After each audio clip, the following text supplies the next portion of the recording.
अगर हम लोग फिजिक्स की बात करें तो फिजिक्स में देखो ये जो चैप्टर्स है जो मैंने ढूंढ के निकाला है पीवाईक्यूज को देख के कि ये जो चैप्टर्स है current, electrostatics, rotational dynamic, magnetism, magnetism में दोनों चैप्टर आते हैं, magnetic matters and due to current वाला चैप्टर, ठीक है। तो दोनों चैप्टर्स आते हैं इसमें।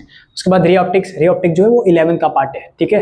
11th स्टैंडर्ड का जो चैप्टर है वो है रे ऑप्टिक्स। उसके बाद वे ऑप्टिक्स इन सेमीकंडक्टर। अभी ध्यान से देखना, करंट जो है 11 में भी है, 12 में भी है, ठीक है। 11 में बहुत छोटा सा पार्ट है जिसमें आपको रेजिस्टेंस के बारे में बताया जाएगा, कलर कोडिंग के बारे में बताया जाएगा, ठीक है। उसके बाद आपका इलेक्ट्रोस्टैटिक्स, इलेक्ट्रोस्टैटिक्स में दो है, एक 11 में है, 12 में है। 12 में आपने पढ़ चुका है, आपने पढ़ा हुआ है। 11 में जो है छोटा सा कॉन्सेप्ट है जहाँ पे आपको गॉस लॉ के बारे में एंड इलेक्ट्रिक फील्ड के जो कूलम्स लॉ है उसके बारे में बेसिक आपको चीजें बस पढ़नी है, ठीक है। थोड़ी सी चीजें एक्स्ट्रा पढ़नी है। उसके बाद रोटेशनल डायनेमिक 12 का पार्ट है। मैग्नेटिज्म जो है 11 में भी है, छोटा सा पार्ट, अर्थ ग्रेविटेशन फील्ड, अर्थ मैग्नेटिज्म के बारे में है और 12th स्टैंडर्ड में आपने पढ़ा हुआ है ऑलरेडी। रे ऑप्टिक्स, ठीक है, रे ऑप्टिक्स इंपॉर्टेंट है, रे ऑप्टिक्स से भी क्वेश्चन आते हैं। तो अगर आपके पास टाइम है, टाइम निकाल के आप रे ऑप्टिक्स का कोई वन शॉट देख लो या फिर मैं एक जो वीडियो अपलोड करने वाला हूँ रे ऑप्टिक्स पे वो देख लेना। उसके बाद वे ऑप्टिक्स आपने ऑलरेडी 12 में पढ़ा हुआ है, ठीक है, इसको अच्छे से रिवाइज कर लेना। सेमीकंडक्टर देखो दो सेमीकंडक्टर, एक 11 में भी और एक 12 में भी। 12 में ऑलरेडी आपने पढ़ लिया है, 11 का बेसिक आप पढ़ लो जिसमें आपको dopings and P type N types वाले सेमीकंडक्टर आपको दिखने मिलेंगे, पीएन जंक्शन डायोड वाले, ठीक है। तो ये चैप्टर्स है, ये जो ऐसे 7 चैप्टर्स है, इनको करने के बाद आप डेफिनेटली 40 to 50% मार्क्स स्कोर कर सकते हो। मतलब 40 to 50% मतलब 20 से 25 मार्क्स, मतलब 50 मार्क्स का आपका फिजिक्स है, 50 मार्क्स की फिजिक्स में 25 मार्क्स तक आप स्कोर कर सकते हो सिर्फ इन 7 चैप्टर्स करने के बाद, ठीक है। तो क्या सिर्फ यही 7 चैप्टर करना है? नहीं, ये 7 चैप्टर बहुत ज्यादा इंपॉर्टेंट है, इसको पहले प्रेफरेंस देना। उसके बाद अब बाकी ये जो चैप्टर्स है, इजी चैप्टर्स है 12th स्टैंडर्ड के, 11th स्टैंडर्ड के, उसको करना, ठीक है। क्वेश्चन जो है बहुत ही फॉर्मुला बेस्ड रहता है, एकदम फॉर्मुला बेस्ड। जितने भी फॉर्मुला है उसको लर्न कर लो, एक बार बुक में लिख लो, एक नोट बना लो कि जितने भी फॉर्मुला है आपके चैप्टर्स में उसको रिवाइज कर लेना और बेसिक पॉइंट, नोट्स, डेफिनेशन, उसके ऊपर जितना भी हो सब सॉल्व करोगे उतना ज्यादा आपके लिए अच्छा है, ताकि क्वेश्चन जो है एमएसटीसीटी का सिर्फ रिपीटिशन पे आता है, ठीक है। बहुत रिपीट होते हैं, बहुत ज्यादा। जब मैंने भी अपना फर्स्ट टाइम एमएसटीसीटी का एग्जाम दिया था तो वहां पे भी बहुत सारे क्वेश्चंस मैंने देखे थे प्रीवियस ईयर क्वेश्चन से ही आए थे, क्योंकि मैंने बहुत सारे प्रीवियस ईयर क्वेश्चंस करके रखे थे। उसका मैं बताऊंगा प्रीवियस ईयर क्वेश्चन कहाँ से लाना है, उन सारी चीजों के बारे में मैं बताने वाला हूँ, ठीक है। अच्छा, इसके अलावा इन 7 चैप्टर्स के अलावा और कौन से चैप्टर जो आपको कर लेना चाहिए, क्योंकि आपके पास टाइम नहीं है अप्रैल टाइम के लिए, कौन से चैप्टर, जैसे केटीजी देखो एक चैप्टर हो गया, केटीजी बहुत इजी चैप्टर है, 12th स्टैंडर्ड में आपने कर लिया है। उसके बाद देखो यूनिट्स एंड डायमेंशन, यार इससे ज्यादा इजी चैप्टर आपको पूरे 11th 12th स्टैंडर्ड में नहीं मिलेगा, जिसमें आपको सिर्फ डायमेंशन के बारे में इन्फॉर्मेशन होना चाहिए कि किसी के अगर यूनिट पता है तो डायमेंशन क्या रहेगी, ठीक है। तो यूनिट्स एंड डायमेंशन एक चैप्टर हो गया। उसके बाद अगर हम आगे बढ़ेंगे तो देखो एक और चैप्टर है सुपरपोजिशन। सुपरपोजिशन भी बहुत इजी चैप्टर है और इससे भी क्वेश्चंस आते हैं। तो सुपरपोजिशन हो गया, यूनिट्स एंड डायमेंशन हो गया, केटीजी हो गया, और कम्युनिकेशन वाले 11th में भी कुछ ऐसे चैप्टर्स है, लॉज ऑफ मोशन वाले चैप्टर्स, ठीक है। वेक्टर्स हो गया, वेक्टर्स ले सकते हो आप 11th स्टैंडर्ड का। तो ये जो चैप्टर्स है ऐसे चैप्टर्स जो ईजी है और इसके भी क्वेश्चंस आते हैं तो आराम से आप स्कोर कर सकते हो, ठीक है। तो डेफिनेटली अगर आप 99 परसेंटाइल लाना है तो सबसे पहले प्रेफरेंस इसको देना है।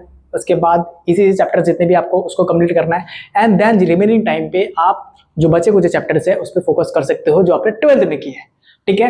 आपको पूरा फोकस 12th पे करना है।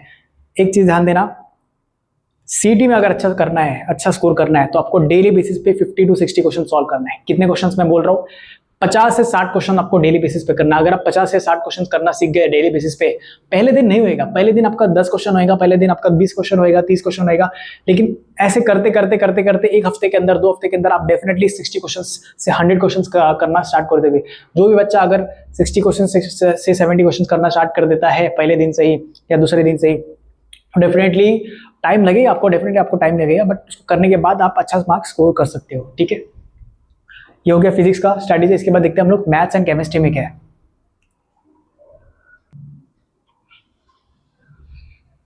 केमिस्ट्री एक ऐसा सब्जेक्ट है जहां पे आप बहुत ज्यादा मार्क्स स्कोर कर सकते हो, क्योंकि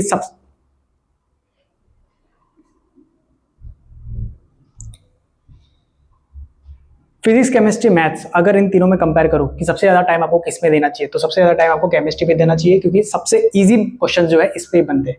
केमिस्ट्री में इनऑर्गेनिक हो, फिजिकल हो, या फिर अपने ऑर्गेनिक क्वेश्चन हो, सबसे इजी क्वेश्चन इसमें बनते हैं, और बहुत सारे क्वेश्चन जो है प्रीवियस ईयर पे बनते हैं।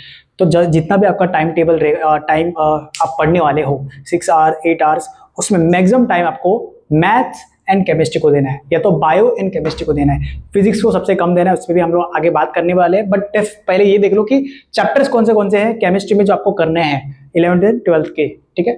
तो सबसे पहले देखते हैं केमिकल काइनेटिक्स 12th का चैप्टर है, कर लिया आपने, ठीक है।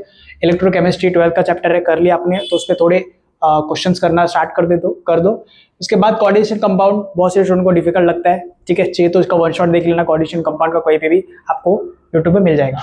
एल्कोहल फिनॉल ईथर ऑर्गेनिक का पार्ट है, ठीक है। उसके बाद आपका पी ब्लॉक हो गया, डी एन एफ ब्लॉक हो गया आपका, कुछ 11 के चैप्टर्स भी है इसमें। अल्डिहाइड कीटोन हो गया आपका 12th स्टैंडर्ड का, एंड अल्काइल हैलाइड मतलब हेलोरिन्स एंड हेलोएल्केन्स।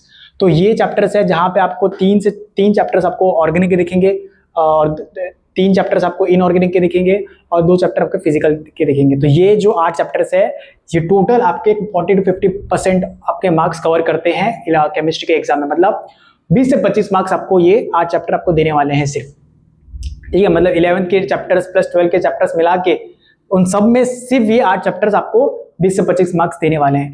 तो सबसे पहले प्रेफरेंस जो है ये 8 चैप्टर को आपको देना है। इनके क्वेश्चन जो है अच्छे से करना स्टार्ट कर दो।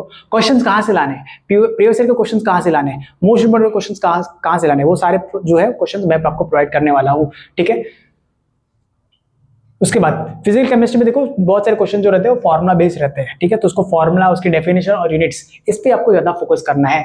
उसके बाद ऑर्गेनिक में देखो, मैंने आपको बोर्ड्स के टाइम से बताया, chemical reactions and name reactions are the most important for the organic part, ठीक है। इनऑर्गेनिक में जाओगे तो इनऑर्गेनिक में देखो यार बहुत सारे 90% ऑफ द क्वेश्चन जो रहेंगे पीवाईक्यू से आते हैं। तो पीवाईक्यू से जितने भी क्वेश्चन है आप अच्छे से कर लो, ठीक है। बहुत इजी रहता है और इजी स्कोरिंग रहता है। तो मैंने जैसे कि बताया कि फिजिक्स केमिस्ट्री मैथ्स में सबसे ज्यादा आपको टाइम किस में देना है, मैथ्स एंड केमिस्ट्री में। केमिस्ट्री में आपको सबसे पहले प्रेफरेंस देना है, क्योंकि केमिस्ट्री जो है बहुत ईजी है, तो उसमें आप 50 आउट ऑफ 50 तो मुश्किल है, बट 45 या 40 मार्क्स आप आराम से स्कोर कर सकते हो केमिस्ट्री में, ठीक है।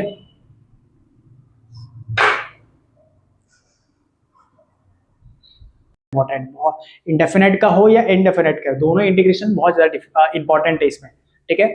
प्रीवियस ईयर क्वेश्चंस, जितना क्वेश्चन हो सके उतना सॉल्व करो। एटलीस्ट इंटीग्रेशन में ट्राई करना, एमएससी सीटी खत्म हो मतलब एग्जाम आने तक 100 क्वेश्चन तो आपके प्रैक्टिस हो जाने चाहिए, 100-150 क्वेश्चन इसके, यस। उसके बाद डिफरेंशिएशन भी, ठीक है, डिफरेंशिएशन के भी क्वेश्चन आते हैं। अच्छा, डिफरेंशिएशन एक 12th स्टैंडर्ड में है, और एक डेरिवेटिव करके एक चैप्टर है 11th स्टैंडर्ड में, जहाँ पे फर्स्ट प्रिंसिपल यूज होता है। तो उसका भी क्वेश्चन थोड़े प्रैक्टिस करने हैं आपको, और डिफरेंशिएशन 12th स्टैंडर्ड का भी आपको प्रैक्टिस करना है। थर्ड है डिफरेंशियल इक्वेशन, आपका 12th स्टैंडर्ड का चैप्टर आपने किया होगा डेफिनेटली, नहीं किया तो भी उस पर थोड़ा फोकस कर लो, क्योंकि बहुत ज्यादा मार्क्स मतलब अच्छे खासे मार्क्स के क्वेश्चन आपको दिख जाएंगे डिफरेंशियल इक्वेशन पे। उसके बाद फोर्थ है हमारा मैट्राइसेस किया हुआ है आपने, डेफिनेटली आपने किया होगा बोर्ड्स के लिए, एंड इजी रहे, ठीक है। थोड़े यूनिक क्वेश्चंस भी मिलेंगे आपको, और थोड़े न्यू फॉर्मुलास आपको दिखेंगे मैट्राइसेस में, एमएससी सीटी में जो भी रहेगा न्यू फॉर्मुले सारे कॉन्सेप्ट में आपको बताने वाला हूँ। मैं एक सीरीज लेके आने वाला हूँ मैथ्स का एंड फिजिक्स का, जहाँ पे पूरा क्रैश कोर्स रहेगा यूट्यूब पे, ठीक है। कोई भी आके देख सकता है उसको, डिटेल में मैं उसको बताने वाला हूँ विद क्वेश्चंस कि क्या क्या एमएससी सीटी क्वेश्चन पूछता है, क्या क्या किस तरीके के आपको क्वेश्चन पूछे जाएंगे, क्या क्या आपको कॉन्सेप्ट न्यू आपको आने चाहिए, ठीक है। उसके बाद डिटरमिनेंट्स हो गया, आपका 11th का चैप्टर हो गया, है ना।